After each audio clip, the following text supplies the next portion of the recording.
अस्सलाम वालेकुम। Part B में आपसे मिलना हो रहा है जी दोबारा। पेज 262 पे आ जाएं। पास पेपर 8 है ये, माशाल्लाह से मार्च 23 का। Aluminium limited and silver limited दो फाइनेंशियल स्टेटमेंट्स अवेलेबल हैं। ठीक है जी। एल्युमिनियम एक्वायर्ड 70% ऑफ सिल्वर, तो ये सब्सिडरी है। ALSL पेरेंट सब्सिडरी हैं। अब फटाफट रिक्वायरमेंट वैसे नज़र डाल लो। रिक्वायरमेंट क्या है? Consolidated statement of financial position चाहिए। ठीक है जी। तो ज़रा क्विकली अपना काम करते हैं, रूटीन वाला। ठीक है, साथ साथ वर्किंग्स ओपन करते जाएंगे।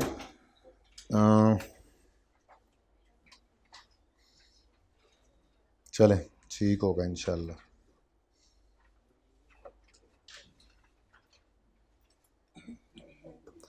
ठीक है जी, शुरू करें। AL group consolidated statement of financial position. जी, सबसे पहले क्या नज़र आ रहा है आपको? Property, plant and equipment. स्पीडें मारनी है, स्पीडें इस काम में स्पीडें, और जैसे ही एडजस्टमेंट आनी है फिर आपने सुकून कर जाना है। ये पर्चे की तरतीब बता रहा हूँ अब, ठीक है ना। पर्चे में सवाल आ गया, पर्चे में सवाल आया हुआ है और आप लोग बातें कर रहे हैं। ठीक है, पर्चे में सवाल आ गया है। ठीक है, अब पर्चे की तरतीब है, क्विकली जल्दी से बोलें जी, जल्दी से बोलें। 1160 जैसे आप बोल रहे हैं, ये तो जल्दी नहीं होती। नेक्स्ट, इन्वेस्टमेंट प्रॉपर्टी दोनों की आ रही है 440 और 290। इन्वेस्टमेंट प्रॉपर्टी 440 जमा 290। उसके बाद है इन्वेस्टमेंट्स। इन्वेस्टमेंट्स एट कॉस्ट, पता नहीं इसमें क्या क्या है, या तो क्लियरली लिखे इन्वेस्टमेंट इन सब्सिडरी, इन्वेस्टमेंट इन एसोसिएट, फिर तो बात मानते हैं, वरना आपको पता है ये इन्वेस्टमेंट से तो बहुत कुछ हो सकता है। तो पता नहीं, यहाँ भी नहीं लिख सकता मैं ये फिगर अभी फ़िलहाल, लेकिन मैं वैसे लिख देता हूँ। ठीक है जी। पर इस इन्वेस्टमेंट की फ़िगर को अब मैं कहीं ना कहीं तो लेकर आऊँगा ही। वर्किंग वन हमारी हुआ करती थी एडजस्टमेंट अकाउंट।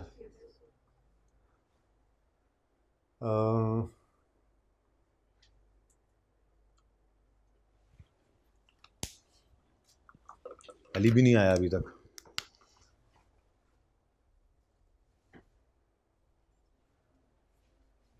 एडजस्टमेंट अकाउंट, ठीक है जी। इसमें इन्वेस्टमेंट इन एस आती है, अभी वो भी नहीं पता। लेकिन वर्किंग 1.1 ज़रूर गड़बड़ हुआ करती है। पर्चा करते हुए एहतियातन ये ओपन कर लिया करें या इसकी जगह ज़रूर छोड़ दिया करें। ठीक है ना जी। तो इन्वेस्टमेंट्स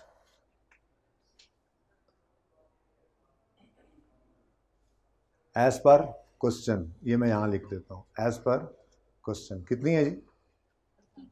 1000। ठीक है जी। चलें आगे बढ़े, चलें आगे। नेक्स्ट क्या है जी?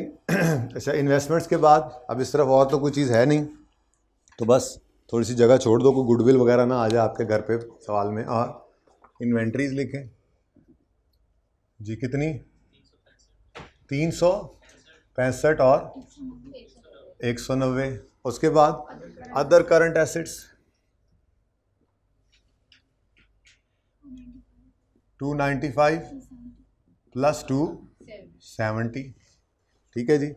शेयर कैपिटल पेरेंट का फेस पे, लेकिन आज ब्रैकेट में लिखना। वैसे तो आप सवाल पढ़ के ही एडजस्टमेंट्स शुरू करते हो ना, तो कैपिटल की एडजस्टमेंट। और अगर नहीं आता, कोई मसला होता है तो कोई नहीं, वही उठा देंगे। जैसे ये 1000 है, कोई एडजस्टमेंट ना आई, उसने एंड पे कहा ये एस की ही इन्वेस्टमेंट है, तो बस इसको यहाँ से उठा के इधर लिख देंगे, कोई मसला नहीं। यही है ना। ठीक है, तो शेयर कैपिटल पेरेंट का 1400 और इसके लिए थोड़ी जगह मैंने छोड़ी हुई है आज। वर्किंग 2 800 जी, उधर ही जाएगा। वैसे मैंने वर्किंग 2 खोली है एहतियात में। शेयर कैपिटल बोलें जी 800। मैंने ये बताया कि ज़रा 4-5 लाइनें मुझे चाहिए, आपने अगली वर्किंग खोल लेनी है। ठीक है ना। वर्किंग 2, वर्किंग 3, वर्किंग 4, अब जितनी आ गई इधर, बाकी फिर उधर बना लेंगे। ठीक है। कोई एक मार्कर भी अभी इस चार्ज का मिल रहा मुझे। बहुत देर कर दी मेहरबान आते आते, दूसरे मेहरबान तुमने भी आते आते, लेकिन तुम्हारे इंतजार में हम बैलेंस शीट अभी सिर्फ डाटा फेंक रहे हैं। ठीक है जी। पेरेंट का शेयर कैपिटल 1400, सब्सिडरी का शेयर कैपिटल 800। पेरेंट का शेयर प्रीमियम है 550, 550 और सब्सिडरी का नहीं है, ठीक है। उसके बाद रीवैल्यूएशन सरप्लस भी आ जा रहा है खैर से, ठीक है। तो वर्किंग 2 इंशाल्लाह भी हम करेंगे रिटेन्ड अर्निंग्स के लिए SRE। वर्किंग 3 में आता है CRE,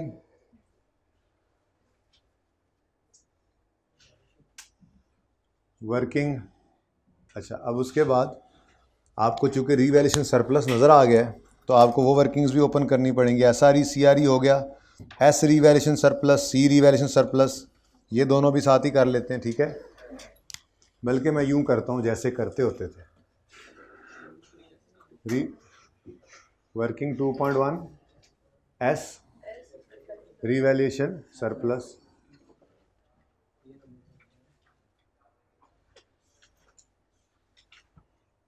रीवैल्यूएशन सरप्लस। उसके बाद वर्किंग 3 है CRE,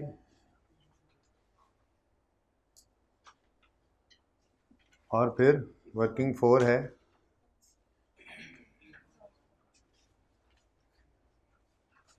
revaluation, consolidated revaluation surplus. होगा या नहीं होगा वो तो बाद में देखेंगे, ठीक है ना। लेकिन तरतीब तो बना ली ना, हेड आ गया था सामने जी। ओहो सॉरी मैं ज़रा, आप में से किसी ने 4 बोल दिया होगा तो मैंने फिर वही लिख दिया होगा, ज़हन में मेरे 3.1 ही था। उसके बाद NCI भी बना लेंगे, ज़रूरत पड़ेगी तो। अभी फ़िलहाल मेरी सारी एडजस्टमेंट्स, मैंने पूरा बैलेंस शीट को तो करना नहीं है, आधे घंटे में जितना हो जाए, ठीक है भाई अभी। और अच्छा डाटा तो डलवा दो। रीवन सरप्लस पेरेंट का है कोई नहीं, सब्सिडरी का कितना नज़र आ रहा है, तो यहाँ पे हमने लिखा S रीवैल्यूएशन सरप्लस कितना 150, ठीक है जी। नेक्स्ट रिटेन्ड अर्निंग्स 618 पेरेंट की, 445 सब्सिडरी की। पेरेंट रिटेन्ड अर्निंग्स कितनी, हाँ क्लोजिंग जी 618, और S की रिटेन्ड अर्निंग्स क्लोजिंग वाली 445, ठीक है। नेक्स्ट लायबिलिटीज, तो ये लायबिलिटीज आपने आगे लिख देनी जी। बताएं लायबिलिटीज कितनी है, 692 अमा 315। ले जी बैलेंस शीट सारी ओवर हो गई, अब सुकून से एडजस्टमेंट। बस इसीलिए तो आपका वेट नहीं किया कि हमने ये काम करना था जो आपको भी करना आता है। बस थोड़ा सा चेंज ये किया हमने कि यहाँ थोड़ी सी आज जगह छोड़ दी है, इसमें कुछ एडजस्टमेंट्स हैं। बहुत टेक्निकल था यही वाला पोर्शन इस सवाल के अंदर, बाकी तो इंशाल्लाह। और इसमें से भी बच्चों ने आध बुझद्दा तो सही कर ही लिया होता है, मतलब काफ़ी हद तक सही हो भी जाता है, ठीक है। चलें अब पढ़ना शुरू करते हैं जी सवाल अपना सुकून से। बच्चे भी आ गए जिनका इंतज़ार था हमें, आने वाले आ गए, ठीक है। On 1 January 2022 AL acquired 70% shareholding in SL for the following consideration: issuance of 20 million shares of AL after 1 month of acquisition। Shares ले लेना कहा उसको 1 महीने बाद का, क्या कहा उसको, शेयर्स दे दो 1 महीने बाद हमारे 20 मिलियन शेयर्स ले लेना, यानी 1 फरवरी को हमारे 20 मिलियन शेयर्स ले लेना। और हम 31 दिसंबर 22 पे खड़े हैं, तो इसका मतलब ये अगर अलग अलग एंट्री ही कर लेते हैं, चलें समझाने के लिए अलग अलग एंट्री कर लेते हैं। तो ओरिजिनल एंट्री 1 जनवरी पर क्या एंट्री हुई होगी, investment debit purchase consideration payable credit. माना कि ये अभी ख़त्म हो जाएगा, लेकिन मैं ज़रा एंट्री करना चाह रहा हूँ, परचेज कंसीडरेशन पेबल क्रेडिट। अब 20 मिलियन शेयर्स हमने कहा है ले लेना। Market price of AL shares at date of acquisition was 25 million. आगे क्या हुआ वो तो बात की बात है, हम तो इसी के ऊपर ही रिकॉर्ड करते थे ना बच्चों इसको, ठीक है। तो 20 मिलियन शेयर्स इंटू रुपीज़ 25 जी बोलें 500 से investment debit, purchase consideration payable credit. ठीक है भाई, सही है। वो हमने बात की थी कि हम ब्रैकेट में क्यों लिख रहे हैं, क्योंकि सवाल 2 बार पढ़ा जाता है तो उसमें अंदाज़ा हो जाता है कि एडजस्टमेंट हो सकती है। नहीं होगी तो उठा के बाहर लिख देना ब्रैकेट से। शक भी पड़ गया एडजस्टमेंट है तो ब्रैकेट में लिख लो, और अगर गलती से बाहर लिख गया तो काट के ब्रैकेट में ले आना, बाद में पता लगे एडजस्टमेंट है तो ये कोई मसला नहीं, ये चलता है। अच्छा, अब भाईजान ने क्या किया, हाउएवर भाईजान ने क्या किया, however market price increased to 27 each when shares were issued. अच्छा, हम तो इस बात को लिफ्ट नहीं कराते थे। पेज 27 याद है ये वाले क्वेश्चंस? यार कितना इंपॉर्टेंट है ना, वैसे वो छोटे छोटे सवाल थे, लेकिन हमने रिसेंट सवाल उठा के जो देखे हैं पिछले 4-5 अटैम्प्ट्स में, तो हर सवाल में उसने यहीं पर ही जब डाली हुई है। ऐसा ही है ना? तो भाई शेयर्स इशू करने का वादा हम करते थे, जिस दिन शेयर्स खरीदते थे सब्सिडरी के उस दिन की वैल्यू पर इन्वेस्टमेंट डेबिट करके परचेज कंसीडरेशन पेएबल क्रेडिट करते थे, और फिर इसको छेड़ते नहीं थे, इसको छेड़ते नहीं थे। अच्छा, अल्लाह करे उसने भी ना छेड़ा हो। वैसे 25 से रेट था, 27 हो गया है जब शेयर्स इशू किए, उसने छेड़ दिया है जी। The issuance of shares has been recorded in AL's books at, ओए यार ये तो गलती है। हालांकि ओरिजिनल होना क्या चाहिए था, जब 1 फरवरी आना था, ये तो 1 जनवरी था ना, ठीक है, जब 1 फरवरी आना था तो हमने कहना था जी परचेज कंसीडरेशन पेएबल डेबिट करें और शेयर कैपिटल क्रेडिट करें, और वही वाली अमाउंट 20 मिलियन शेयर्स हैं, फेस वैल्यू लबो 10, 20 मिलियन शेयर्स हैं तो 10 रुपये शेयर कैपिटल में, 200 और 15 जी 300 शेयर प्रीमियम में। ये एंट्री होनी चाहिए थी ओरिजिनली, तो ये मानते हो बात? ये हमने सीखा हुआ है। अगर शेयर्स इशू करने का वादा करें तो हम जिस दिन वादा करते हैं उस दिन परचेज कंसीडरेशन पेएबल के नाम से अच्छा, इससे बाद अगर यहाँ बैलेंस शीट बन जाती तो फिर लायबिलिटीज़ में नहीं, उससे थोड़ा ऊपर एनसीआई के नीचे मैंने कहा था ये परचेज कंसीडरेशन पेएबल नजर आएगी, लेकिन इसी अमाउंट पे। और जब शेयर्स इशू करते हैं उस वक्त मार्केट प्राइस वो वाली नहीं देखते, जो पुरानी वैल्यू होती है उसी के ऊपर ही हमने इशू करना होता है, उसी पे रिकॉर्डिंग करनी होती है। लेकिन भाईजान तो भाईजान है, भाईजान का अब क्या करें? भाईजान ने भला क्या किया, भाईजान ने इन्वेस्टमेंट डेबिट करके कितने से 20 मिलियन शेयर्स इंटू ₹27, यही किया है ना? पढ़ लो। The issuance of shares has been recorded in AL's books at 27 पर शेयर, यानी कि वो शेयर कैपिटल शेयर प्रीमियम को 27 के हिसाब से रिकॉर्ड कर रहा है, यानी कि इन्वेस्टमेंट ही उसने की ना। 20 million shares, 20 million shares ₹10 share capital में, और 20 मिलियन शेयर्स जी ₹17 जी बोलो, यानी 27 हो गया, कितना 540 200। चलो जी बच्चों, ये मामला है इस एडजस्टमेंट का। अब डायरेक्ट रेक्टिफाइंग एंट्री पास कर लें जी। बोलें। उसने तो पहले 500 पे इन्वेस्टमेंट रिकॉर्ड नहीं की होगी जब उसने मतलब परचेज कंसीडरेशन रिकॉर्ड की हो? नहीं ना की, वो यही तो कह रहा है, देखो चेक कर लो। एएल ने 70% शेयर्स फॉलोइंग कंसीडरेशन के अगेंस्ट एक्वायर किए हैं। 20 million shares of AL after 1 month of acquisition, और the issuance of share has been recorded in books at 27। तो इशुएंस किस दिन होनी थी? जब उसने पहले 1 महीना उस टाइम किस चीज़ पे रिकॉर्ड की होगी? उसने इन्वेस्टमेंट रिकॉर्ड ही तब की है जब शेयर्स इशू हुए हैं, क्योंकि कैश तो है नहीं कि आप कहें कि जी वो कोई मिस कर गया, वो मिस कर नहीं सकता। बेटा बात सुनिए, issuance of 20 million shares after 1 month of acquisition, तो इधर उसने कुछ नहीं किया था, ये उसकी बात कर रहे हैं हम, अकाउंटेंट की। जनवरी में उसने जनवरी में शेयर्स खरीदे, ने कहा कि जी आप 1 महीने बाद हमारे 20 मिलियन शेयर्स ले जाना, और 20 मिलियन शेयर्स की उसने एंट्री पास कर दी है ये मार्केट प्राइस पे। ठीक है, ऑब्वियस लग रहा है, वैसे कोई नहीं, घर जाके फिर पढ़ना, कल फिर बात कर लेंगे। ठीक है, अब इसको सही करवाना है जी।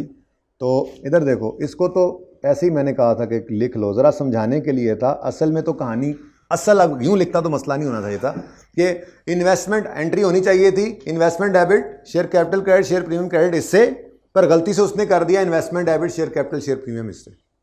अब बात समझ आई है? यानी ये काट दें तो फिर ये इजी समझ आ जाता है कि ये होना चाहिए था, जिस दिन मर्जी करवा लो, ये हुआ है। ठीक है ना? सही है, ये होना चाहिए था और ये हुआ है, तो अब सही कर लेते हैं।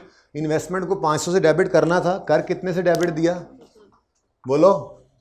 तो सही करने के लिए क्या करोगे? क्रेडिट। ये तो कर रहे हैं, इन्वेस्टमेंट्स में तो फिगर्स पड़ी है ना, इन्वेस्टमेंट्स एट कॉस्ट तो आई पड़ी हैं, लेकिन इसके अंदर उसने 540 रिकॉर्ड किया हुआ है ना, ये कह रहा हूं। आप कह रहे हो कि नहीं उसने यहां पे भी कुछ रिकॉर्ड करके फिर यहां पे कुछ दोबारा रिकॉर्ड किया, ऐसा नहीं हुआ। हाँ हाँ, इन्वेस्टमेंट्स उसने डेबिट किससे की हैं? 540 से। हम कह रहे हैं होनी चाहिए थी 500 से, तो 40 कम कर लिया हमने। ठीक है, अच्छा अगली बात, परचेज कंसीडरेशन तो कैंसिल हो गया। उसके बाद शेयर कैपिटल क्रेडिट होना चाहिए था 200 से, हो भी गया है, कुछ ना करें। शेयर प्रीमियम क्रेडिट करना था 200 से, ब्लू से करते थे हम, ये गलती हुई है। चलो ब्लू से, कंसोलिडेशन एडजस्टमेंट नहीं है, रेड मार्कर भी निकाल दो, ये गलती सही कर रहे हैं। ठीक है ना? तो क्या किया हमने जी? भाईजान ये आपने गलत किया है, माइनस करें इसको।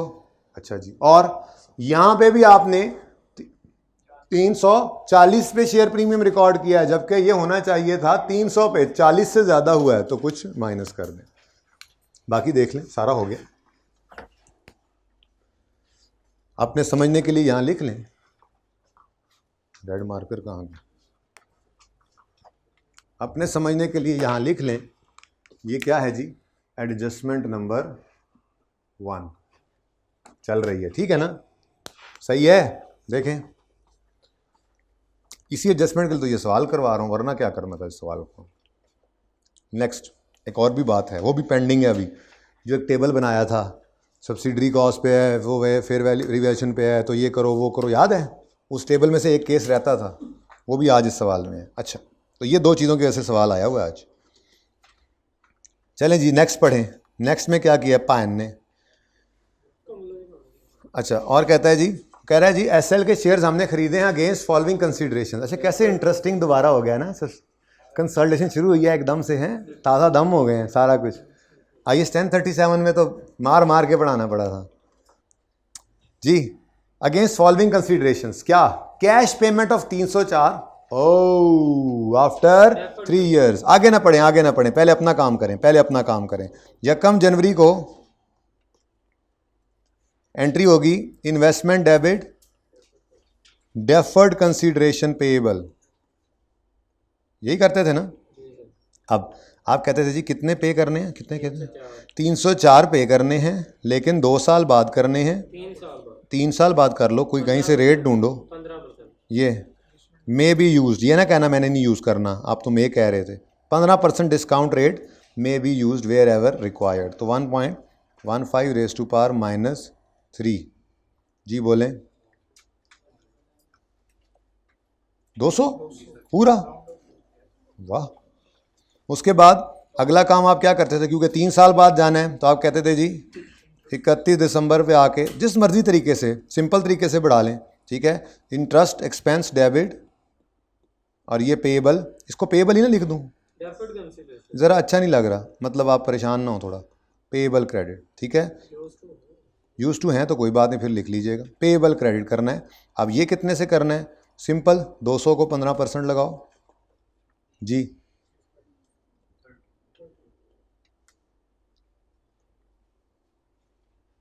ठीक है जी, भाईजान ये होना चाहिए था, लेकिन भाईजान है आगे।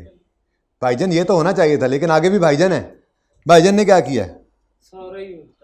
हाँ, काम amount payable has been recorded in full. अब ये उसने किया हुआ है, ये बता रहे हैं। ठीक है, कि उसने क्या किया है कि पूरा 304 उसने एएल की किताबों में रिकॉर्ड कर ली, यानी उसने एंट्री पास कर ली है इन्वेस्टमेंट डेबिट पेएबल क्रेडिट कितने से? 300।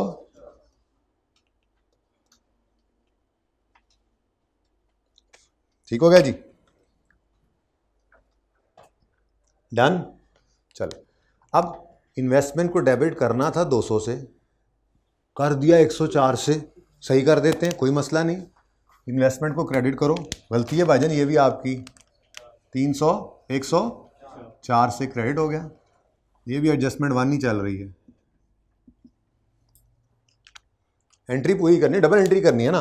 और पेएबल को क्रेडिट करना चाहिए था 200 से, कर गए 304 से, तो पेएबल को सही करो, यानी कि 200 से क्रेडिट करना था ना। अच्छा डबल सोचना है तो डबल सोच लो, अलग सोचना है तो अलग भी सोच सकते हैं। मतलब आप यूं भी कह सकते हैं कि ये इकट्ठा करना है तो कितना जी, 200 से रिकॉर्ड बढ़ाना था, दोनों 200 से, और कितना कर दिया है बोलो, 300, सॉरी पेएबल की बात हो रही है, 200 रिकॉर्ड करना था, कर गए 304, और फिर मज़ीद 30 से भी तो बढ़ना था, तो इकट्ठी ना बात कर लें, क्या ख्याल है, इकट्ठी बात कर सकते हैं। 230 से पेएबल बढ़ाना था, बढ़ा दिया गलती से, ये तो हो गया ना, ये तो कर गए हम, ठीक है। 230 से बढ़ाना था, गलती से 304 से बढ़ा गए, तो 304 से बढ़ाया तो ज़्यादा बढ़ा गए हैं, सही करने के लिए कम करेंगे, तो कम करना है तो इधर कम कर लो, -74। एडजस्टमेंट नंबर 1 अपने याद रखने के लिए यहाँ लिख लिया आप।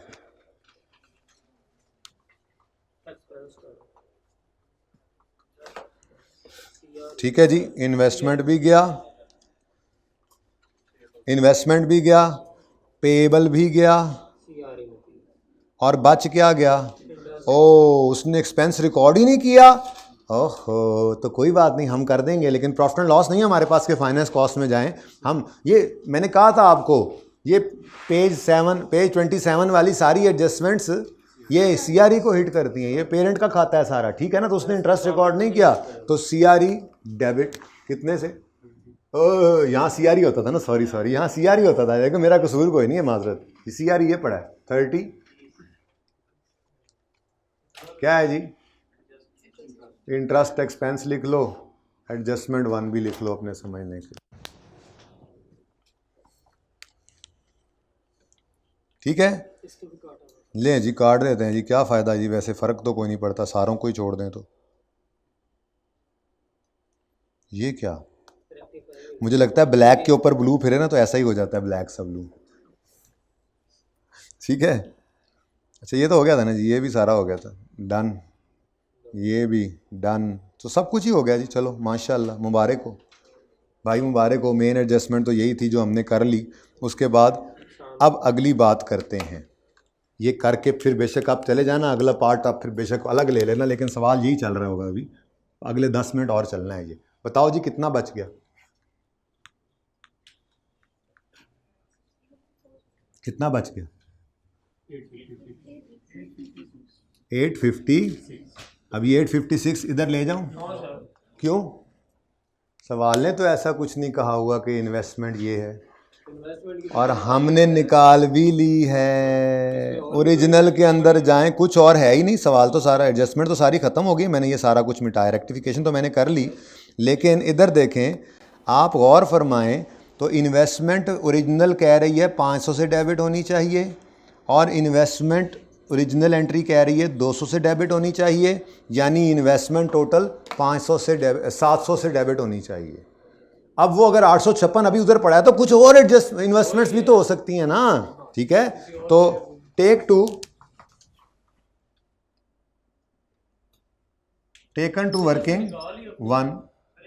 टू वर्किंग वन कितना, 700, ये इधर ले जाओ। अभी और भी कहानी है ना दोस्तों, सब्र तो कर जाओ, ठीक है। तो ये आ गई वर्किंग 1.1 से। ये कैसे निकाला है जी आपने, वो जी 500 है ना पहला, और जी 200, ये ऐसे है, ठीक है। वर्किंग का रेफरेंस दे देना, डन। वो जो वर्किंग आपने की होगी, मैंने नंबर नहीं लगाया हुआ उसको, ओके। कहानी अभी भी ख़त्म नहीं थी हुई। चलो जी, adjustment 1 is over, the very main is over, the little main to come. क्या मतलब है, ये फास्ट इंग्लिश है, तुम्हें समझ नहीं आएगी। At acquisition date SL's retained earnings and revaluation surplus were 515 and 105। चलो अब क्या करें, अब सवाल जो कर रहे हैं, ठीक है। 515 नहीं, हाँ 515 SRE है और 105 SRS है। SRE कितना 500, इधर ही लिखते थे तो मुझसे ये समझ नहीं मुझे आ रही, अच्छा भला इधर होता था, ये बड़ा बेहतरीन चलता था काम, है ना। मेरा दिमाग भी वहीं फिट हुआ हुआ, देख लो, बार बार मैं SRE इधर ढूंढता हूँ और CRE में इधर ढूंढ रहा होता हूँ। बहरहाल प्री और प्री SRS 100, ठीक है। वर्किंग वन में बिल्कुल सही कह रहे हैं आप, वर्किंग वन में ये प्री वाला, प्री की रिटेन्ड अर्निंग्स 515 और ये, अच्छा इसकी डबल एंट्री करते थे, क्यों नहीं करते थे? क्योंकि डबल एंट्री हो चुकी हुई है, आगे पता लग जाएगा आपको। ये सब्सिडरी रीवैल्यूएशन मॉडल यूज कर रही है तो इसके पास रीवैल्यूएशन सरप्लस आ रहा है ना, तो अगर रीवैल्यूएशन सरप्लस आ रहा है तो ये तो ऑलरेडी रीवैल्यूड फिगर्स हैं, यही हमने पढ़ा था। परेशान नहीं होना, एक जगह टेबल बनाया हुआ था, उसके अंदर 4 सिनेरियोस थे, 3 कर चुके थे, ये चौथा रहता था, ये भी वहाँ पे फिट कर लेना, और उसके बाद इकट्ठा किसी दिन बैठ के 2 सवाल कहे थे उस वक्त करना इकट्ठे, तीसरा करवाते हुए, तो वो 3 सवाल और ये चौथा एक सिटिंग में करो, ये साइड पे हो जाएगा कॉन्सेप्ट, कोई मसला ही नहीं, ठीक है ना। और सही है, ये बात समझ नहीं आई है कि इस सरप्लस की एंट्री हमने ये क्यों नहीं की, PPE डेबिट सरप्लस क्रेडिट, ये ऑलरेडी रिकॉर्डेड, आगे बताएगा भी सही अभी आपको थोड़ी देर बाद, लेकिन मैंने ये बता दिया कैसे कि एक्विजिशन के दिन सरप्लस आ रहा है, मतलब उस दिन रीवैल्यूड अमाउंट के ऊपर पड़ी हुई है फिगर्स, ठीक है। Further carrying values of asset net assets were equal to fair values, वही कह रहा है, लेकिन oh no except an investment property whose fair value exceeded carrying value by 160, इसका मतलब है कि शायद ये उसने कॉस्ट मॉडल पे रखा हुआ है, दोनों ने कॉस्ट पे रखा हुआ है, लेकिन इसने कॉस्ट पे रखा हुआ था, तभी तो इन्वेस्टमेंट प्रॉपर्टी की फेयर वैल्यू कैरिंग वैल्यू से ज्यादा है। क्या कह रहा है?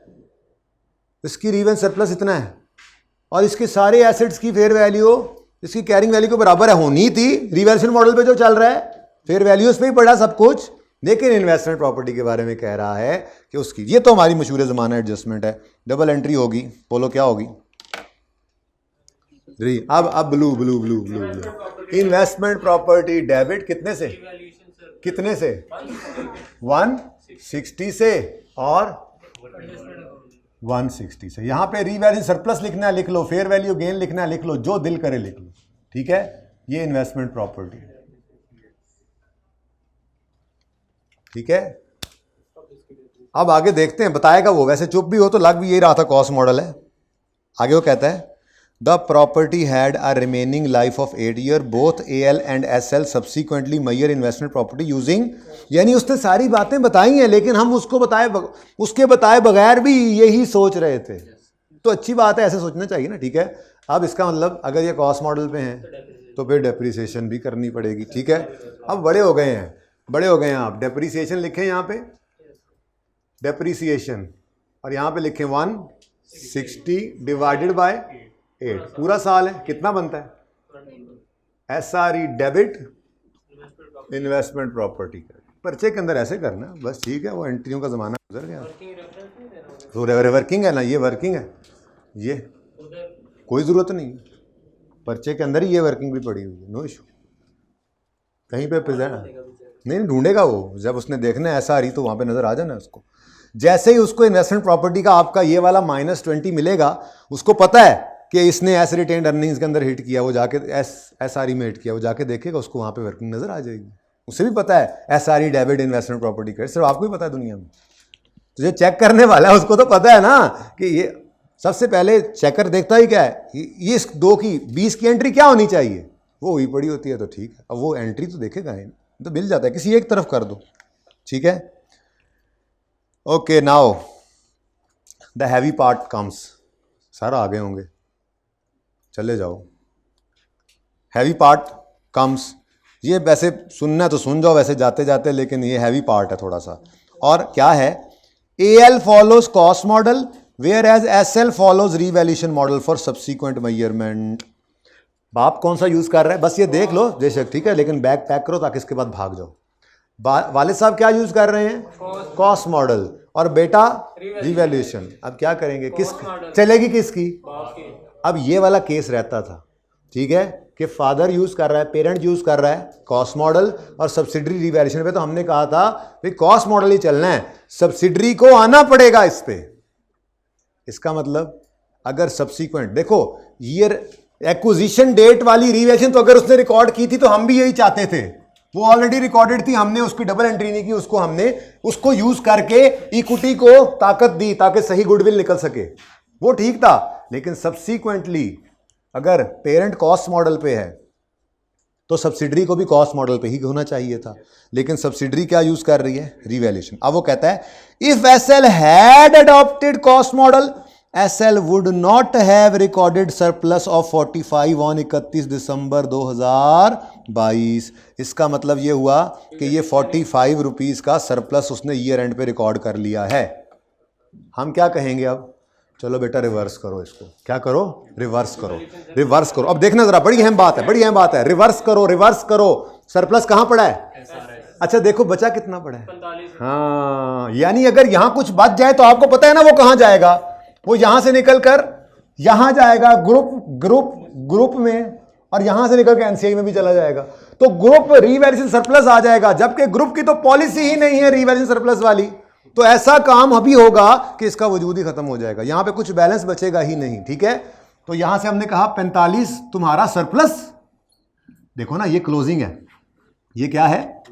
यानी यहां तक आते आते एक्विजिशन डेट तक 105 रिकॉर्डेड था ना, और ईयर एंड पे उसने मजीद 45 रिकॉर्ड किया, तो कितना हो गया? 150। हमने कहा ये तो ले जाओ ना इधर, ये तो लाजमी है यहाँ पे लेना है हमने, ताकि गुडविल सही निकले। बाद वाला 45 तुमने जो रिकॉर्ड किया भाईजान, नहीं, ये हम नहीं रख सकते, क्योंकि वालिद साहब ने कहा हुआ है कॉस्ट मॉडल चलेगा हमारे यहाँ। तो अगर कॉस्ट मॉडल चलेगा तो ये सरप्लस रिवर्स करो। अब सरप्लस जब रिकॉर्ड होता है तो क्रेडिट होता है, रिवर्स करना है तो डेबिट। रिवैल्यूएशन सरप्लस सब्सिडरी का डेबिट और पीपीई क्रेडिट। ठीक है, ओके सॉरी, मैं क्या इतनी रौनक लगी, इतनी कर दो माइनस, जिथे रश लगा होना है पाकिस्तानी उत्थे निकल जाते जी। तो रिवैल्यूएशन सरप्लस एस का डेबिट और पीपीई क्रेडिट, इधर पीपीई लिख दो, ठीक है, या रिवर्सल। ठीक है भाई, अब इधर देखो, ये देखो और निकलो, इसका तो वजूद ही कोई नहीं है, क्योंकि हमने छोड़ा ही कुछ नहीं। यहां पे देखो ये बैलेंस हो गया, यहां पे कुछ बैलेंसिंग फिगर नहीं निकल रही, यही हम चाहते थे। अगर यहां से कुछ बैलेंस निकलता तो वो बट जाता। सब्सिडरी की हर चीज दो हिस्सों में बढ़ती है, सीआरई एनसीआई, यहां पे चला जाता, यहां से बैलेंस शीट में ग्रुप कॉस्ट मॉडल पे और रिवैल्यूएशन सरप्लस नजर आ रहा है। तो ये हमारा एक रहता था। ठीक है जी, अल्लाह हाफिज। अब कोई आगे चीज़ है नहीं, कोई हुई तो मैं वैसे ही बस डिस्कस कर लूँगा, एंड से सुन लेना। ठीक है, आप लोगों को अल्लाह हाफिज नहीं, आप ज़रा एक नज़र देख लें। ठीक है, इसमें कोई मसला समझ आ गई? ये एक रहता था कोर्स का एक पार्ट। ठीक है, दो चीज़ें थी ना बेसिकली, तो आसान था लेकिन रहता था। हमने ये भी देखा था दोनों रिवैल्यूएशन मॉडल पे हैं। ठीक है, हमने ये भी देखा था दोनों कॉस्ट मॉडल पे हैं, वो शुरू में। फिर हमने ये देखा था कि पेरेंट रिवैल्यूएशन पे है, सब्सिडरी कॉस्ट पे है, तो हम उसको भी रिवैल्यूएशन पे ले आए थे। ये रहता था, तो ये भी हो गया। ये चार ही पॉसिबल सिनेरियोज हैं। ठीक है, ओके मेरे बच्चों। अब अगली जो एडजस्टमेंट है ना, अगर वो आप लोगों ने मुझे कहा ना कि करवा दें, तो मैंने चीखे मारते हुए बाहर निकल जाना। चीख मुझसे लगनी भी नहीं है। अच्छा, ओह एडजस्टमेंट 5 करवा देता हूँ। हाँ, ये तो उसको बताया ही नहीं कि ये इंपॉर्टेंट थी। तो मेरे दोस्त एमएफए वाले, ये तुम्हारे लिए, ये तुमने सुन, उसको भी मैसेज कर देना कि जिस वक्त निकले थे ना उससे ऑनवर्ड्स लेट से 10 मिनट या 15 मिनट मैक्सिमम 20 मिनट जितनी भी हमारी बात होनी है, कहना ये आखिरी 20-25 मिनट जो भी हो वो सुन लेना। ठीक है। On 1 July 22 AL acquired 5 million shares representing 25% share holding in platinum associate भी है। 5 मिलियन शेयर्स कितने हैं? 25%। ठीक है, for 91 million on acquisition date. अच्छा, इसको बाद में देखते हैं। अब ये 91 क्या है जी? अच्छा, अब ये जो नहीं कह रहा कि रिकॉर्डेड नहीं है, तो खुद से अज्यूम करें रिकॉर्डेड नहीं है। अगेन रिकॉर्डेड है, लेकिन वो भी यहीं पे पड़ा हुआ है, तो यहाँ से इसको निकाल लो। ये कोई गलती नहीं है। कितना? 90। ये इन्वेस्टमेंट ही है, लेकिन हमारे यहाँ इसको हम वर्किंग नंबर 7 में रखा करते हैं। तो वर्किंग नंबर 7 इन्वेस्टमेंट इन, ये सरप्राइज था आपके लिए, है ना, कि आ जानी जी समझ। इन्वेस्टमेंट इन एसोसिएट कॉस्ट कितना जी, ठीक है, ये हमने ले गए हैं हम वर्किंग टेकन टू वर्किंग 7, ठीक है जी। पहले ये तो कर लें फिर आगे पढ़ता हूँ, आगे तो मैंने पढ़ा ही नहीं अभी, ठीक है। On acquisition date fair value of PL shares was, कुछ नहीं करना, AL has nominated 1 director out of 5 on board. अच्छा तो ये तो दूसरी बात होगी, वैसे तो 25% से ही सिग्निफिकेंट इन्फ्लुएंस आ गया था, लेकिन खुदा ना खास्ता ये 18-17 होता ना, तो इस लाइन से भी हमें मजबूरन फिर इस एसोसिएट कहकर इसकी इक्विटी वाली अकाउंटिंग करनी पड़ती कंसोलिडेशन में, ठीक है। लो ये सवाल है मतलब इधर ही थी थोड़ी सी जान, वो भी ऐसा नहीं है कि बिल्कुल ही ब्लैंक हो आप, मतलब कुछ ना कुछ हाथ पांव इधर मार ही लिए होने हैं, ठीक है। वो किसी ने कोई थोड़ी बहुत गलती की हो तो कोई यहाँ पे एडजस्टमेंट के अंदर, लेकिन इसका मतलब ये नहीं कि बिल्कुल 0 मार्क्स हो जाएंगे, ठीक है। अच्छा जी, ड्यूरिंग द 6 मंथ्स एंडेड 31 दिसंबर, किस दिन हमने एक्वायर किया है? 1 जुलाई 22 को। कितना आसान सवाल उसने बना के दिया है। During 6 months ended 31 December 22 PL reported a net profit of 52, यानी कि बटा लगाने की जरूरत नहीं है। कितना आसान कर दिया उसने। क्या कह रहा है? 1 जुलाई 22 को हमने इस एसोसिएट को खरीदा है और 6 महीने एंडिंग 31 दिसंबर 22 तक इसने इतना प्रॉफिट कमाया, सुकून हो गया, ठीक है। एएल हैज रिकॉर्डेड, अच्छा वो आगे बाद में देखते हैं, लेकिन पहले मुझे ये बताओ कि अब हमने पोस्ट आर ई लेनी है या पोस्ट पैट लेना है? पोस्ट पैट जी कितना है? ये 52 ऑलरेडी 6/12 है। हाँ, इस पे अपना शेयर लगाना पड़ेगा माजरत के साथ। कितना जी, कितना बनता है? 30, ठीक है। लेकिन आपको पता है अगर पैट निकले तो फिर डिविडेंड की भी हमें माइनस करनी पड़ती है फिगर, तो अल्लाह करे वो भी दिया हो। कहता है AL has recorded its share of dividend from P to 5 million as other income। यहां भी उसने कहा आपको परसेंटेज लगाने की भी जहमत करने की जरूरत नहीं है, हम आपको डिविडेंड की भी अमाउंट दे रहे हैं। अब इनकम स्टेटमेंट का सवाल कर रहे होते तो उसमें अदर इनकम में से माइनस करते, वो अपनी जगह पे है, लेकिन इस वक्त मैं बैलेंस शीट का सवाल कर रहा हूं, ठीक है। तो 5 को क्या करना है, इधर से माइनस कर देना है, ठीक हो गया। और अगली बात, सीआरई के अंदर भी यहाँ पे एसआरई आता है, जहाँ पे उसके बाद क्या आता होता है, ये एआरई के बारे में हमने क्या कहा हुआ है, ये बताया नहीं आपने कितनी, 13 है। यहाँ पे क्या आना है, 13 - 5,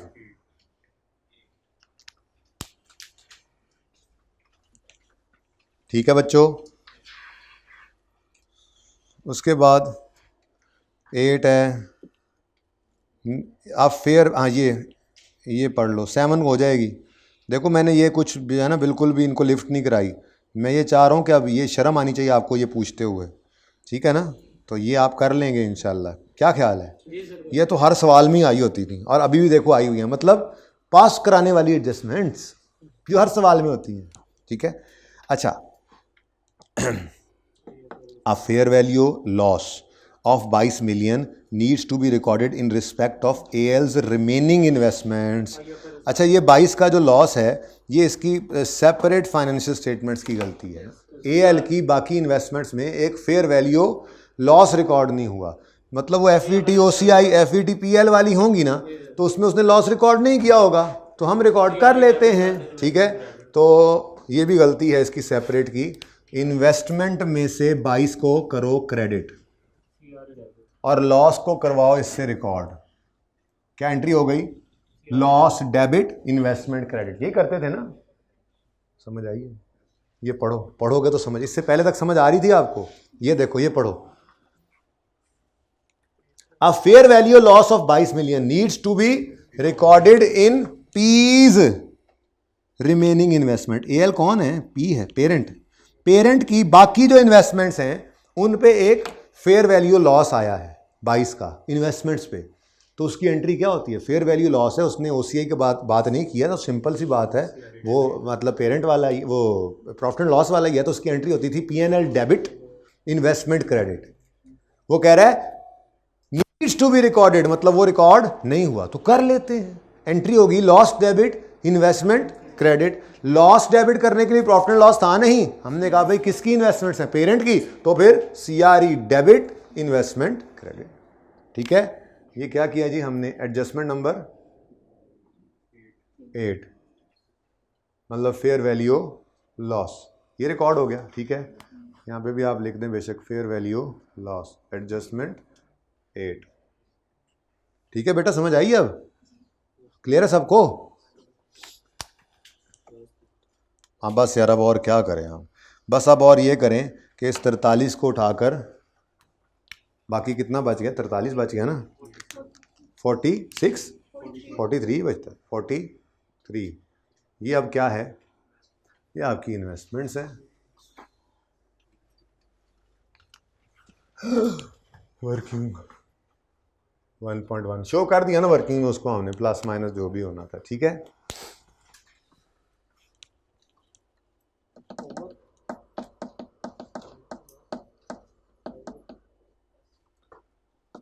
अच्छा जी,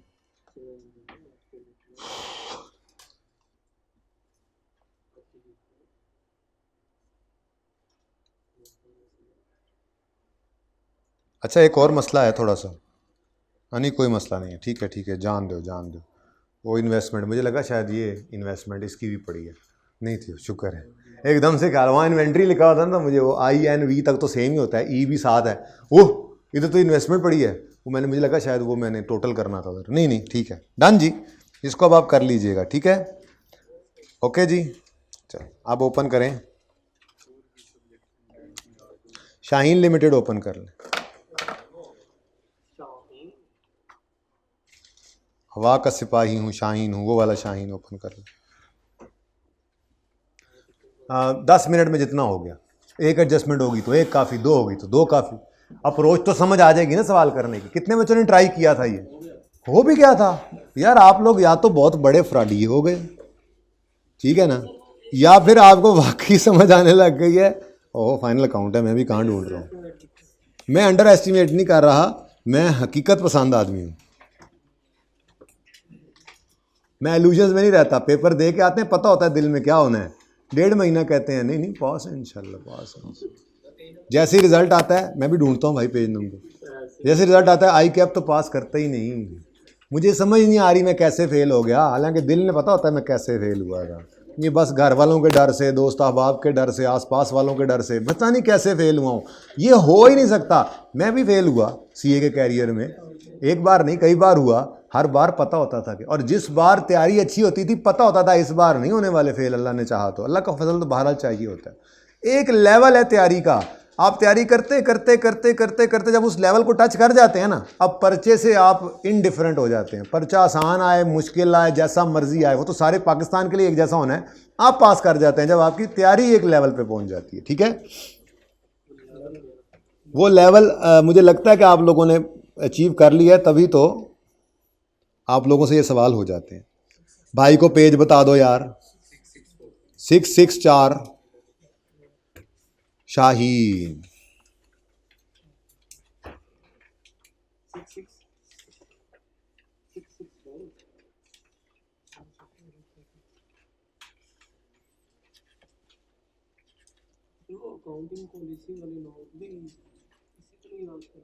नहीं वो तो थोड़े से याद करने पड़ेंगे, लेकिन याद रखने पड़ेंगे। मेरा कहना था ये कि आप ना वो कम से कम 2 से 3 बार पढ़ें, उसमें कोई ऐसी चीज़ है ही नहीं यार जो आपको पता ना हो, सिर्फ आपको ये आइडिया हो जाए अच्छा IS 16 का वो पॉलिसी नोट मांग ले तो कौन सी 2-4 मोटी मोटी बातें लिखनी है यार, हम डेप्रिसिएशन फलां रेट लगा रहे हैं, हम लैंड को रिवैल्यूएशन पर रख के बाकियों कॉस्ट पे रख रहे हैं, हम मंथली बेसिस पे डेप्शन करते हैं, हम इस तरह से 3-4 बातें थी ना, बस वही उसकी मेजरमेंट बेसिस में। हाँ, मेजरमेंट बेसिस क्या होती हैं, कॉस्ट या रिवैल्यूएशन मॉडल, तो वही तो बताना है आपने, वो पहली लाइन यही तो बोल रहा हूँ मैं, हैं नहीं वो जहाँ लेनी है वहाँ अजम्पशंस ले सकते हैं, ऐसे तो नहीं। वो टेस्ट आज कल दिया था, आपको डिस्कस करेंगे, इंपॉर्टेंट था वो टेस्ट, कितने बच्चों ने वैसे दिया है, माशाल्लाह पास होने वाले बच्चे हैं, ये देख लो। अभी आप लोगों को ये काम करना चाहिए, आज ये सोल्यूशन ले जाएं, पास होने वालों में शामिल हो जाएं, घर बैठ के उसको ट्राई करें, एक आध दिन में, अब हो सकता है कल वो डिस्कस कर दूं मैं, जब कल डिस्कस करूंगा तो वो फ़ायदा उसी को होगा जिसने टेस्ट दिया होगा। दोबारा हाथ खड़ा करें किस किस ने अटैम्प्ट किया हुआ टेस्ट, बाकी इंशाल्लाह वो हाथ खड़ा करें जो अभी टेस्ट लेके जाएंगे और करेंगे अटैम्प्ट, और वो हाथ खड़ा करें जिन्होंने दोनों दफ़ा नहीं हाथ खड़ा किया, दानिश आपने दोनों दफ़ा हाथ नहीं खड़ा किया, हाथ तो खड़ा करें। और यानी कि सब हैं ना इस दौड़ में शामिल होने वाले, जो घर बैठे हैं ऑनलाइन और फिजिकल वाले घर बैठे सुन रहे हैं, वो भी हाथ खड़ा करें। शाबाश, हाथ खड़ा करें। हाँ, क्या नाम है उसका, वो इधर अभी बैठा हुआ था भाई, किधर गया? मुजम्मिल, हाथ खड़ा करो ज़रा। मुजम्मिल, हाथ खड़ा करो। अच्छा जी, क्लोजिंग इन्वेंट्री इंक्लूड्स, भाईजान मैंने आपको कहा था ड्राफ्ट फाइनेंशियल स्टेटमेंट्स उन्होंने बनाकर दी हैं और कह रहे हैं दोबारा आप भी बना दो। भाई आप सही से बना लेते, चलो। Notes are not required. अच्छा जी, अब एडजस्टमेंट्स पढ़ते जाते हैं, ऊपर देखते हैं जो हिटें पड़ी इनको। Closing inventory includes damaged goods costing 3 million, cost है इनकी 3 million, which could be sold for 2.5 after repair and repacking of 0.4। ये तो सिंपल एनआरवी लॉस की एडजस्टमेंट है, ठीक है, कि आपके पास एसिड की कॉस्ट कितनी है, ये एडजस्टमेंट नंबर 1, कॉस्ट कितनी है 3, और एनआरवी होती है एस्टिमेटेड सेलिंग प्राइस, वो कितनी बता रहे हैं 2.55, सॉरी, और लेस करते होते हैं एस्टिमेटेड रिपेयर कॉस्ट या सेलिंग कॉस्ट है, रिपेयर एंड सेलिंग दोनों ही है। कितना, हमें इससे क्या बस माइनस करना है, तो क्या आ गया 2.1, तो 0.9 का क्या आ गया एनआरवी लॉस, ठीक है जी 0.9। इसकी एंट्री यहाँ पे साइड पे करके कर लेते हैं। Cost of sales debit, inventory credit, ठीक है, कितने से, हाँ वो कर लेते हैं, पहले एंट्री तो कर लूँ। Cost of sale debit, inventory credit. और अगली बात, चूँकि बैलेंस शीट बना रहे हैं, प्रॉफिट एंड लॉस हमारे पास है नहीं, तो मजबूरी के दर्जे में इसको आप हिट कर देंगे रिटेन्ड अर्निंग्स। इस क्लास में मज़ा आता है ना आपको, है सब कुछ पढ़ा हुआ, दोबारा बंदा तेज़ी से पढ़ रहा होता है। IFRS देखो ना, आज IFRS 15 को भी हमने नहीं छेड़ा बिल्कुल। अपने जो बच्चे कम आते हैं ना, कल तजर्बा हो गया था मुझे, मैं डर गया उसके बाद। एन इम्पेयरमेंट जी सही है, 0.1 हो गया। 0.2, an impairment test was performed, आसान सवाल था मेरे ख्याल से। An impairment test was performed on 31 December 14, साल के आखिरी दिन। Fair value and value in use of patents as at 31 December amounted to 25 and 27 respectively. Adjustment 2 आ गई है जी।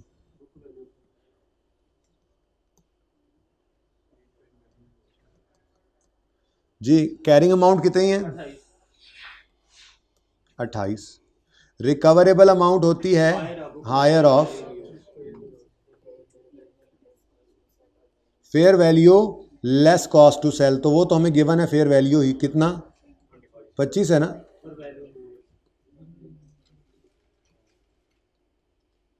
25, और वैल्यू इन यूज कितनी है 27। इनमें से हायर क्या है, तो ये क्या बन जाएगा, लेकिन फिर भी इतनी औकात नहीं रही इसकी कि बुक वैल्यू हाँ कम होती इससे, ठीक है। तो ये इम्पेयरमेंट लॉस आ गया, इसकी एंट्री कर लें, इम्पेयरमेंट लॉस डेबिट, यहीं पे साइड पे करके इम्पेयरमेंट, जी करें, उसने नोट तो वैसे ही नहीं मांगे। इम्पेयरमेंट लॉस डेबिट और पेटेंट, बेटा ऊपर लिखा हुआ है पेटेंट क्रेडिट, लेकिन आप यूं तो करेंगे ना, बैलेंस शीट जब बनाएंगे तो आप भी पेटेंट लिखेंगे या इंटेंजिबल लिखेंगे, ब्रैकेट में यूं करके 28 वाला लिखेंगे और उसमें से फिर आप करेंगे -1। लेकिन दूसरी तरफ आपने रिटेन्ड अर्निंग्स को भी तो कहीं ना कहीं अनएडजस्टेड लिखा होगा या ब्रैकेट में भी लिखा होगा, तो उसमें से भी तो -1 करेंगे। तो डबल एंट्री ऐसे बिल्कुल फेस पे कर सकते हैं आप, एडजस्टमेंट्स ही करनी है, बिल्कुल करें, ठीक है। लेकिन मसला क्या है, इम्पेयरमेंट लॉस नहीं बल्कि रिटेन्ड अर्निंग्स। एक तो गलतियां बड़ी करता है यार, हम क्या करें यार, अब खुद पढ़ के थक गए हैं पहले, अब फिर लोगों की गलतियां भी निकालनी पड़ती हैं।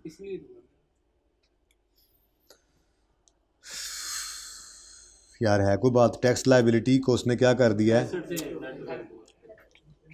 Tax liability is net of deferred tax asset, कहता है जी अब लबो है क्या पहले नजर आ रहा, इधर लायबिलिटीज में कुछ नजर आ रहा है, वो कह रहा है कि इसको हमने नेट कर दिया है डेफर्ड टैक्स एसेट से। हमने कहा नेट एक फिगर नजर आए, बदतमीज आदमी, कौन सी एडजस्टमेंट है 3।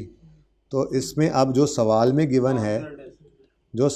गिवन है वो हमें लायबिलिटी गिवन है, ऐसे ही है, बोलो ये लायबिलिटी जो भी गिवन है कितनी है, टैक्स लायबिलिटी जो भी 215, वो कह रहा है इसमें से हमने डेफर्ड टैक्स एसेट को नेट किया था, यानी माइनस किया था, ठीक है।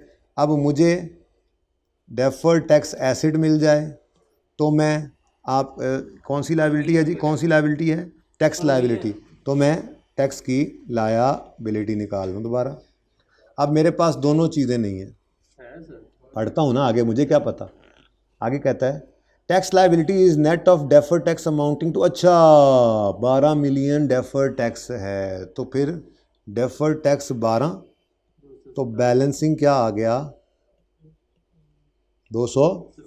अब ये 227 आपने जो बैलेंसिंग निकाला है इसको CTP कहते हैं, करंट टैक्स पेबल या प्रोविजन फॉर टैक्सेशन, ये करंट लायबिलिटीज़ में नज़र आएगा। और ये डेफर्ड टैक्स एसेट है, इसको आप डेफर्ड टैक्स एसेट ही कहते हैं। ये करंट लायबिलिटीज़ में आप शो करेंगे, ये नॉन करंट एसेट्स में आप शो करेंगे, ठीक है। और इसको कहीं नहीं शो करेंगे, इसको कहेंगे तू घर चला जा, सही हो गया। चलें आगे। उसके बाद कहता है ओ favourite one, lease one, lease, इसमें भी गलती कर दी है। चलो हमें क्या, हम पहले अपना काम तो करें। ऑन यकम जनवरी 14 SL एक्वायर्ड 5 व्हीकल्स कॉस्टिंग 208.4। अब लीज़ है ना, तो कॉस्ट तो हम भूल गए थे ना, असल में लीज़ किए बहुत अरसा हो गया। लीज़ के सवालों में कॉस्ट, फेयर वैल्यू इसको छोड़ देते थे, ठीक है ना। हाँ, लेसर के सवाल में मैन्युफैक्चरर डीलर में काम देता था। खैर चलें।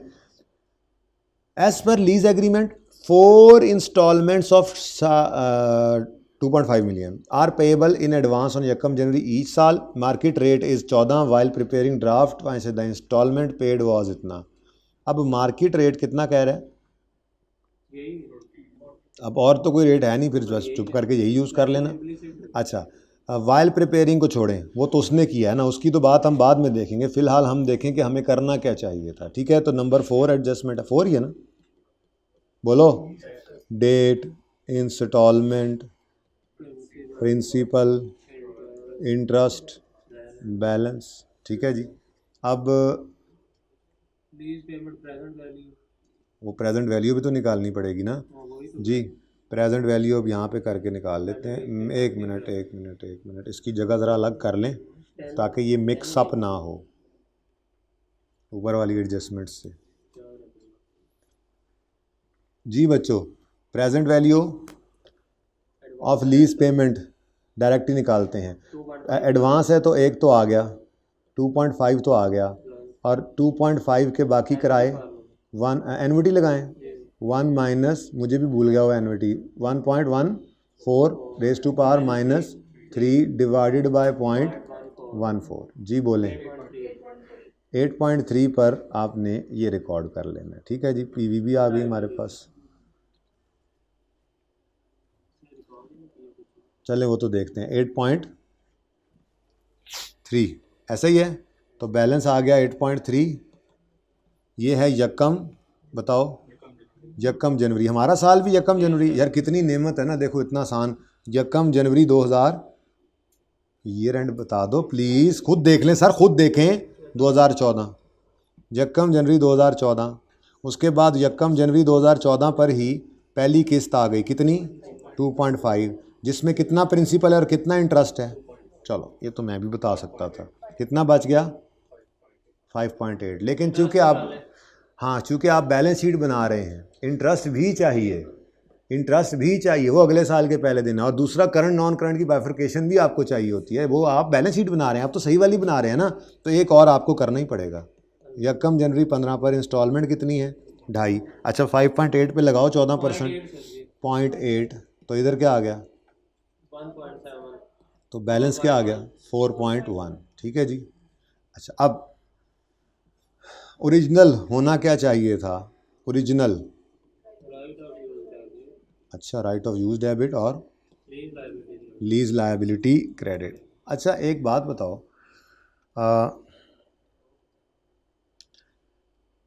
सिंपल डायरेक्ट करके ना देखें, बैलेंस शीट तो बनी है, उसने कौन सा एंट्रीज मांगी हुई हैं, क्या मतलब, क्या मतलब। हम ये बात कर लेते हैं कि जी ओरिजिनल, सबसे पहली चीज़ क्या होनी चाहिए थी, इंटरेस्ट रिकॉर्ड होना चाहिए था। वो बैलेंस शीट में क्या जाना है, बैलेंस शीट में right of use 8.3 minus depreciation 1 minute का काम है। बैलेंस शीट में क्या जाना है, क्या जाना है? हाँ तो ऐसे लाइन लगाएंगे, हाँ तो इसको उठाएंगे, सारे को ले जाएंगे इंटरेस्ट पेएबल में। वर्किंग है ना, उसने कौन सा कहा एंट्रीज करके बताओ, इन दोनों को उठाएंगे बैलेंस शीट में जो ले जाएंगे करंट नॉन करंट में। इसलिए मैं कह रहा हूँ ज़रा 1 मिनट मुझे प्रॉफिट का ज़रा चक्कर निकालने तो जिसमें मसला आना है, ठीक है ना।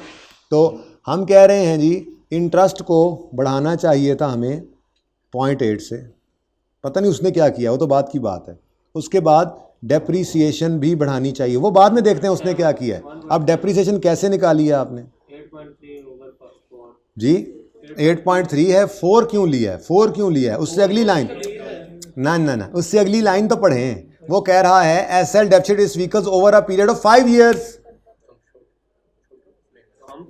अब हम क्या करें, इसकी लाइफ ही 4 years है। मतलब याद करो, खामोशी केस में हम कहते थे ओनरशिप विल नॉट ट्रांसफर वाला केस है। ओनरशिप विल नॉट ट्रांसफर तो शॉर्टर ऑफ लीज टर्म या यूजफुल लाइफ।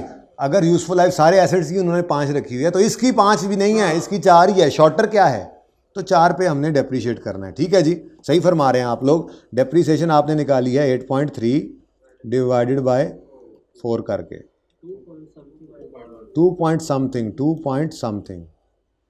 बेशरम आदमी अकाउंटिंग का सवाल कर रहे हैं, बताओ कितना है? 2.1। थोड़ा सा सिलेबस खत्म होने वाला हो गया ना, थोड़ा सा रिलैक्स हो गए जी। उसके बाद प्रॉफिट एंड लॉस में क्या जाना है, और तो कुछ नहीं जाना प्रॉफिट एंड लॉस में, ठीक है। अब नेट कर लो जी एक्सपेंस के। अच्छा चलो बाद में देख लेते हैं, प्रॉफिट बाद में देख लेते हैं। अगली बात रॉन्ग क्या हुआ है ये भी देख लेते हैं, अब पढ़ लेते हैं। While preparing draft finance installment paid was एडा तू टैक्स वाला, यही करते थे ना टैक्स वाले, इंस्टॉलमेंट पेड को ही उसने क्या कर दिया है एक्सपेंस आउट, उसके अलावा उसने कुछ नहीं किया। इसका मतलब उसने वरॉन्ग में क्या किया है, उसने रेंट एक्सपेंस को बढ़ा लिया है। वो तो ठीक है, वो तो होना भी था। रेंट एक्सपेंस कितने से, ठीक है। अब हम रिटेन्ड अर्निंग्स के ऊपर इम्पैक्ट डालते हैं क्योंकि प्रॉफिट तो है नहीं, ठीक है। मुझे बताओ 0.8 से इंटरेस्ट बढ़ा तो प्रॉफिट 0.8 से कम हो गया, ठीक है। उसके बाद डेप्शन 2.1 से बढ़ी तो प्रॉफिट 2.1 से कम हो गया। रेंट एक्सपेंस बढ़ा हुआ है गलती से, सही करने के लिए इसको कम करेंगे तो प्रॉफिट बढ़ जाएगा। तो बोलो जी 0.4 से ये सारा इम्पैक्ट किस पे डालना है, रिटेन्ड अर्निंग्स पे। तो हम यूँ लिख देंगे रिटेन्ड अर्निंग्स कितने से 0.4 से डिक्रीज़ होंगी, डिक्रीज़ करो, ठीक है। 0.4 से रिटेन्ड अर्निंग्स, इस सारी एडजस्टमेंट का ये असर है, ठीक है। 0.4 से अच्छा अब रिटेन्ड अर्निंग्स आपने उठाई होनी है, ये अनएडजस्टेड आपने कही होनी है, ठीक है ना जी। अनएडजस्टेड ये वाली, इसमें से 0.4 कम करना है, ऐसा ही है। बोलो इतने से रिटेन्ड अर्निंग में कम होना है, इतने से बढ़ना है, तो नेट में कम हो रही हैं। इस एडजस्टमेंट का असर ये करें और ये उल्टाएं तो रिटेन्ड अर्निंग्स नेट में डायरेक्ट करवा रहा हूँ मैं, ठीक है। 0.4 से एंट्रियाँ करनी है, बेशक करो, खुले दिल से करो जी। बोलो माइनस कर दो 0.4, डन जी। नेक्स्ट बाकी आप कर लोगे, बाकी कोई मसला नहीं है। 8.3 माइनस 2.1 बैलेंस शीट में पीपीई के नीचे राइट ऑफ यूज शो कर दोगे। बोलो इंटरेस्ट पेएबल 0.8 करंट लायबिलिटीज में शो कर दोगे, करंट पोर्शन 1.7 शो कर दोगे और नॉन करंट पोर्शन में 4.1 बन जाएगी बैलेंस शीट। तो इसलिए मैंने कहा एंट्रीज में क्यों फंसते हो, ठीक है ना। आपको ये डायरेक्ट इसीलिए पोस्टिंग सिखाई हुई है, इन्हीं दिनों के लिए तैयार किया गया था आपको कि वर्किंग देखो, डायरेक्ट पोस्टिंग करो, direct income statement balance sheet, but entry देखो। डायरेक्ट किया हमने, ऐसी एंट्रीज का फायदा ही कोई नहीं था। आपको ये पता होना चाहिए बैलेंस शीट में क्या जाना है, right of use less depreciation होकर। बैलेंस शीट में क्या जाना है जी, ये इंटरेस्ट पेएबल जा सकता है एडवांस के सवालों में, और लीज पेएबल करंट और नॉन करंट में बट के जा सकता है। वो चला गया, हो गया सवाल यहाँ तक, सही है। चलें आगे।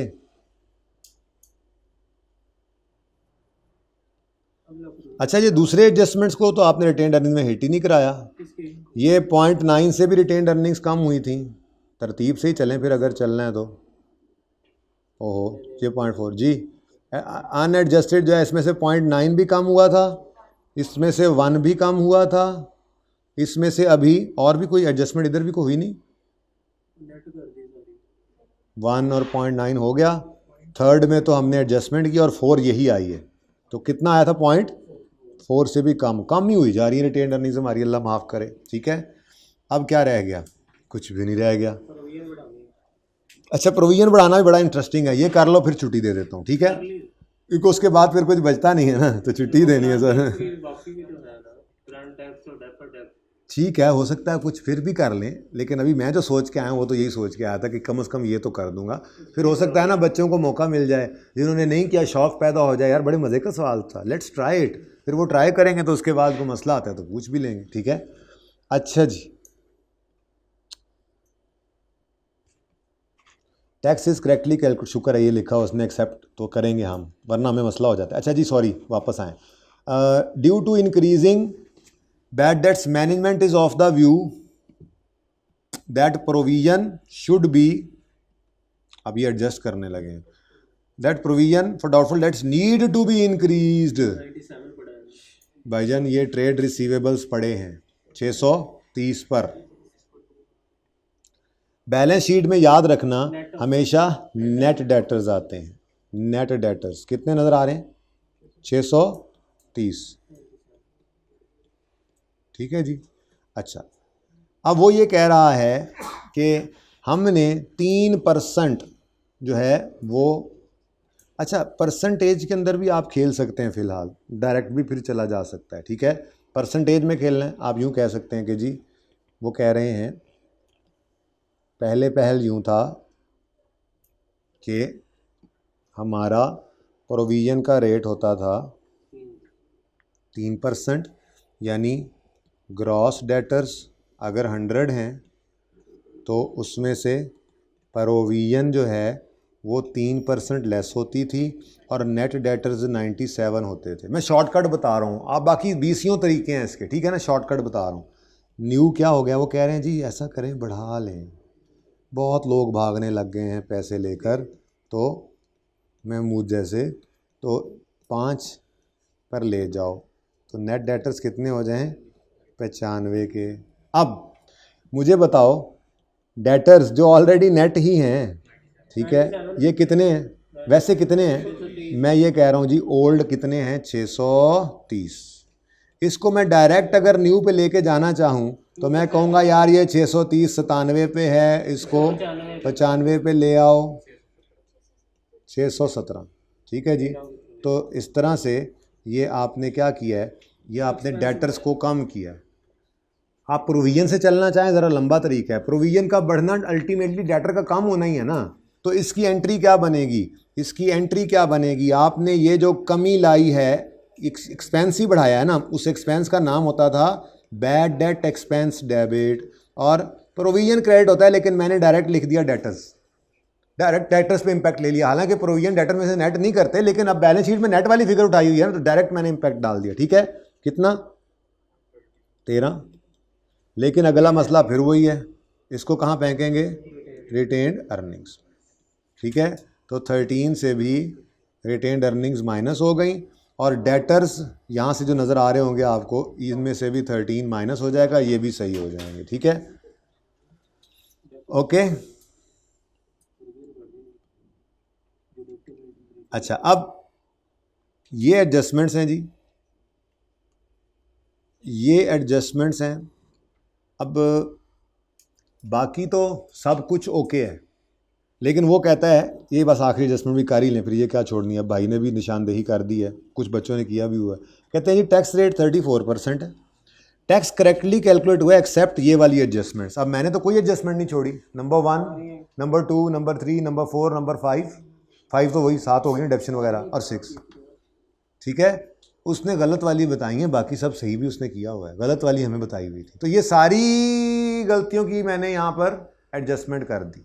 ठीक है, अब अगर प्रॉफिट बदले तो टैक्स भी बदलता है। ठीक है, हमारा प्रॉफिट तो बदला है, हमारे प्रॉफिट में नेट पे क्या, retained earnings unadjusted, retained earnings unadjusted से ये जो फ़र्क है, इतना फ़र्क, ये जो फ़र्क है ये डलने के बाद फ़र्क पड़ा कितना, अनएडजस्टेड में एडजस्टमेंट कितनी पड़ी है, बोलो 15.3 से, 15.3 से प्रॉफिट्स कम हुए या बढ़े, कम हुए, यानी रिटेन्ड अर्निंग्स कम हो गई। लेकिन रिटेन्ड अर्निंग बोलो, प्रॉफिट बोल दो फिलहाल, प्रॉफिट कम होने से टैक्स कम होता है, टैक्स कम करने की एंट्री होती है टीई, टैक्स एक्सपेंस क्रेडिट, एक मिनट, और टैक्स लायबिलिटी या एसिड भी हो सकता है, इसको रखना आपने डेफर्ड में है, ये किसी वक्त बात कर लेंगे। वैसे ये बात मज़े की तब हुआ करती थी जब IS 8 आपका FAR 2 में होता था और उसमें डेफर्ड टैक्स मतलब IS 12 भी मिक्स हो जाता था, तो उस वक्त फिर आपको बताया जाता था कि कब आपने पिछले साल की एंट्री में CTE को हिट करना है, कब DTE को, अहम बात कर रहा हूँ।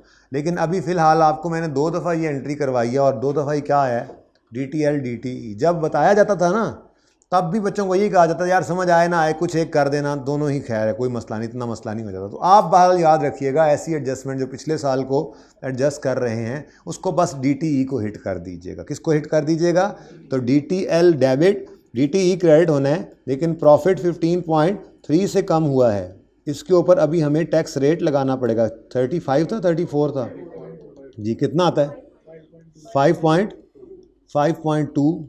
और अगली बात ये भी कहाँ पे चला जाएगा, इसको भी आपने DTE तो नहीं ना बना रहे होते आप, इसको भी कहाँ हिट कर दोगे फिर, रिटेन्ड अर्निंग्स में, ठीक है। और DTL/A का तो लेजर आपने अलग कर ही लिया हुआ है, बैलेंस तो एसेट का आ रहा है, लायबिलिटी ना सही, एसेट सही, उसके अंदर ये एडजस्टमेंट भी हो जाएगी, ठीक है जी। आप क्वेश्चन करें बेटा, बस DTE को कर दो आप, CTE को भी कर दोगे तो खैर कोई मसला नहीं, अल्टीमेटली डबल एंट्री से बैलेंस ही तो टैली हो जाएगी। लेकिन इसको DTE से क्यों करते हैं अब, ये इंशाल्लाह फिर किसी वक्त करेंगे, ये आपके कहने पे मैंने कर दिए डिस्कस।